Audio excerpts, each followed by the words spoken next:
American Orientalism is very politicized by the presence of Israel, for which America is the main ally. And what you have, in effect, is the creation of a Jewish state in the middle of the Islamic Oriental world.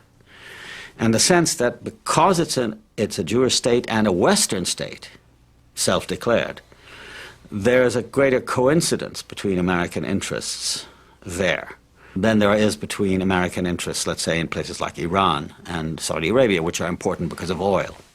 I think the presence of this other factor, which is very anti-Islamic, where Israel regards the whole Arab world as its enemy, is imported into American Orientalism. I mean, the idea, for example, that Hamas terrorists on the West Bank are just interested in killing Jewish children is what you derive from looking at this stuff. And very little attention is paid to the fact that the Israeli occupation of the West Bank and Gaza has been going on for 30 years. It's the longest military occupation in this century.